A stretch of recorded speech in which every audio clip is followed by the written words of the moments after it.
மிதுன ராசி அன்பர்களுக்கு சனி பகவான் 9ஆம் இடத்துல இருந்து வக்ர நிவர்த்தி அடைகிறாரு நவம்பர் மாதம் 16ஆம் தேதி. இது மிதுன ராசி அன்பர்களுக்கு இயல்பு நிலைக்கு வராரு இல்லையா? ஏன்னா வக்ர நிலையில இருக்கும்போது சின்ன சின்ன பிரச்சனைகளை கொடுத்துருப்பாரு. ரொம்ப பெரிய அளவுக்கு கிடையாது. சின்ன சின்ன மன குழப்பங்கள், மனஸ்தாபங்கள், கருத்து வேறுபாடுகள், திடீர்னு நிதி தட்டுப்பாடு, அடுத்து பாத்தீங்கன்னா பண இழப்புகள், இந்த மாதிரி எல்லாம் கொடுத்துட்டு இருந்த கூடிய இந்த சனி வக்ர நிலையாகப்பட்டது இப்ப இயல்பு நிலைக்கு மாறும்போது இந்த மிதுன ராசி அன்பர்களுக்கு மிகப்பெரிய ஒரு நிம்மதியான ஒரு வாழ்க்கை. இது நாள் வரைக்கும் நிம்மதி இல்லாம இருந்திருப்பீங்க. ஒரு வாழ்க்கையில எந்த விதமான ஒரு அஷ்டம சனி இருக்கும்போது பாத்தீங்கன்னா ஒவ்வொன்னா இழந்திருப்பீங்க. அப்படி ஒவ்வொரு நொடியும் ஒவ்வொரு இழப்புகள் தான் இந்த மிதுன ராசி அன்பர்களுக்கு இருக்கும்.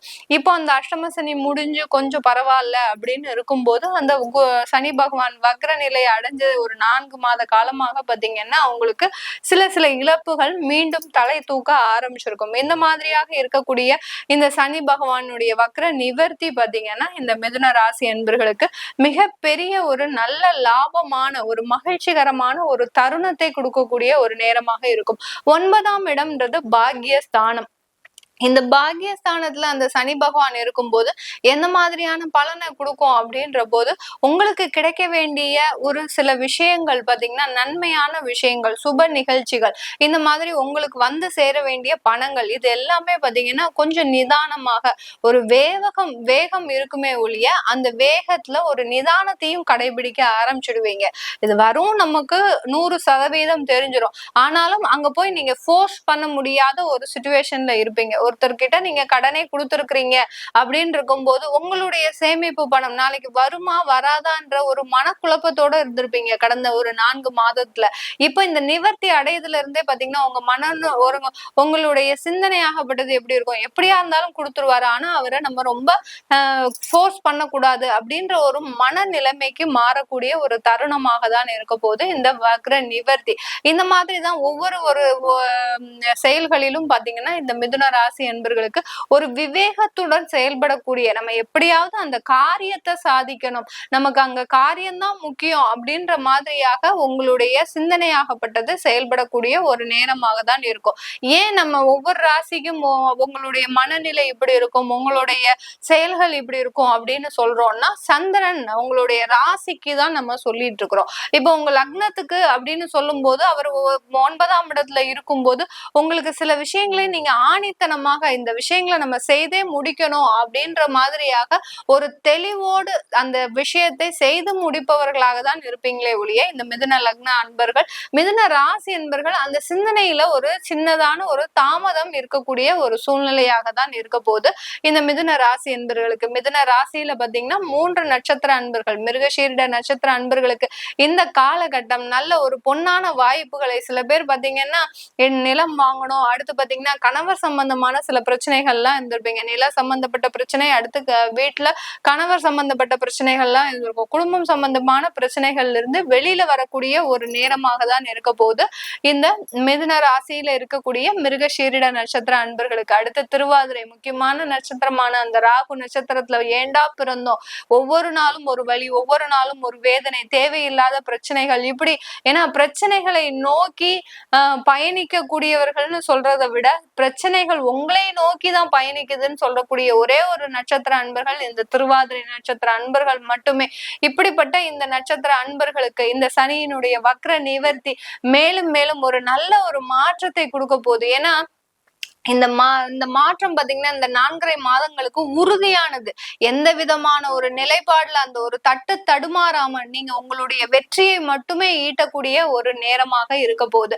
அடுத்து பாத்தீங்கன்னா புனர்பூச நட்சத்திரம், குருவனுடைய நட்சத்திரம் சொல்லவே வேண்டாம். நிறைய பேருக்கு அறிவுரை எல்லாம் நல்லா கொடுப்பீங்க, ஆனா நமக்கு எதுவுமே நடக்க மாட்டேங்குது அப்படின்ற மாதிரியான ஒரு சின்ன மன சஞ்சலப்போட இருக்கிறீங்க. இவர்களுக்கு எல்லோருக்குமே நீங்க இழந்த பணத்தை மீண்டும் எடுக்கக்கூடிய ஒரு நேரமாக தான் இருக்க போகுது இந்த புனர்பூச நட்சத்திர அன்பர்களுக்கு.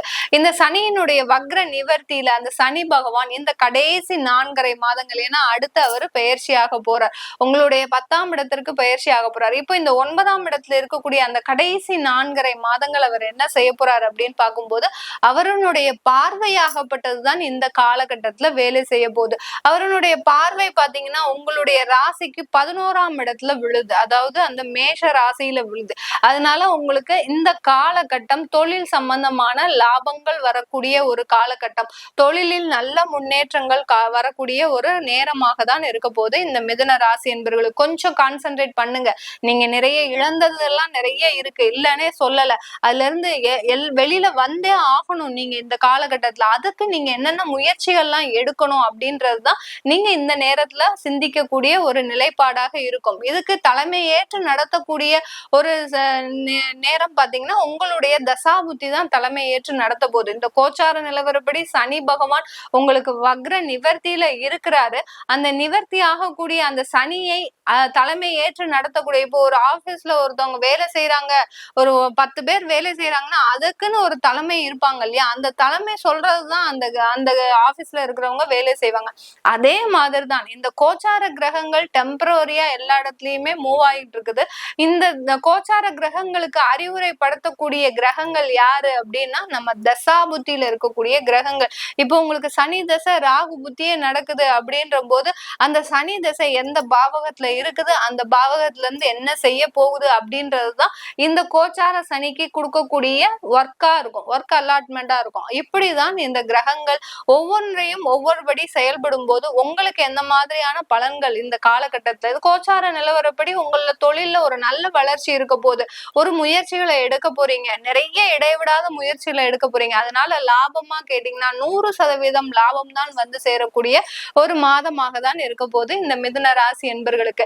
இந்த மிதுன ராசியில இருக்கக்கூடிய அடுத்து பாத்தீங்கன்னா அவரு 11ஆம் இடத்தை பார்க்கிறாரு. அடுத்து பாத்தீங்கன்னா உங்களுடைய 3ஆம் இடத்தை பார்க்கிறார்.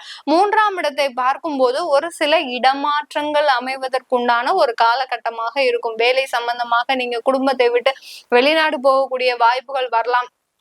நிறைய பேர் பாத்தீங்கன்னா கடந்த 2 வருஷமாக வெளிநாட்டுக்காக நீங்க தயார்படுத்திட்டு இருப்பீங்க. ஆனா எந்த விதமான ஒரு முன்னேற்றமும் முயற்சியும் இல்லை.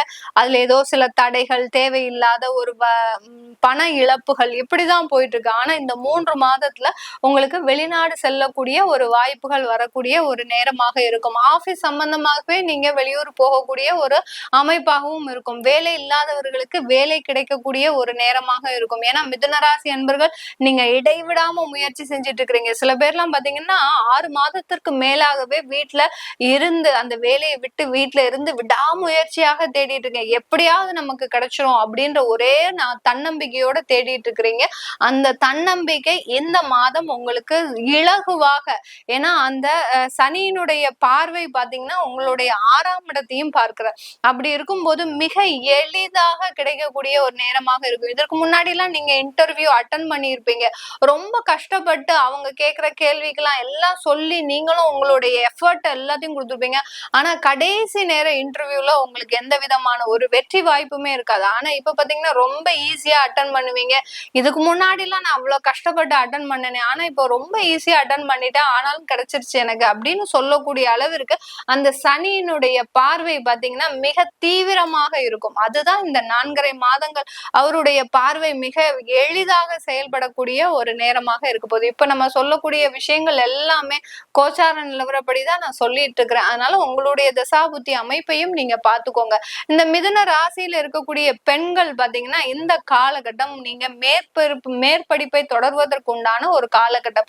நிறைய பேர் பாத்தீங்கன்னா CA, அப்புறம் பாத்தீங்கன்னா அடுத்து பாத்தீங்கன்னா சில மாஸ்டர் டிகிரிஸ், அடுத்து வெளிநாட்டுல போய் படிக்கிற விஷயங்கள் இதெல்லாம் பாதியிலேயே கைவிட்டு இருக்கிறீங்க.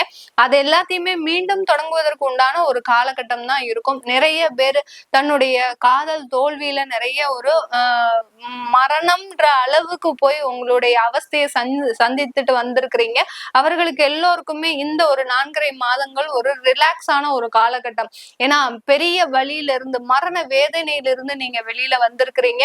அதனால இந்த 4.5 மாதங்கள் ரொம்ப உங்களுடைய வாழ்க்கையை பத்தி நீங்க ரொம்ப யோசிக்காம அடுத்து என்ன நடக்க போகுதோ அதை நோக்கி நீங்க பயணம் செய்யுங்க. கண்டிப்பா இந்த மிதுன ராசியில இருக்கக்கூடிய பெண்களுக்கு அடுத்தடுத்து நல்லதே நடக்கின்ற ஒரு காலமாக தான் இருக்க போகுது இந்த மிதுன ராசி என்பர்களுக்கு.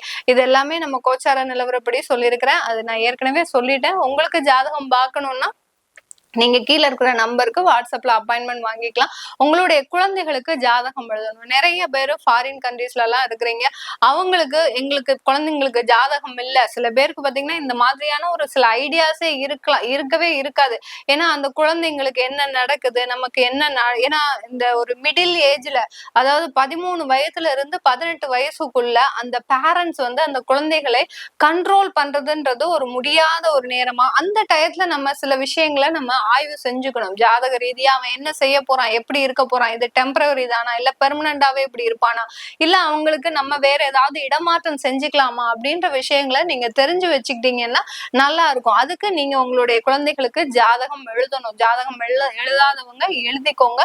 அடுத்து பாத்தீங்கன்னா நீங்க எங்களுக்கு நீங்க எழுதி தரணும் அப்படின்னு விருப்பப்படுறவங்க கீழே இருக்கிற நம்பருக்கு அது சம்பந்தமான விவரங்களை நீங்க கேட்டு தெரிஞ்சுக்கலாம்.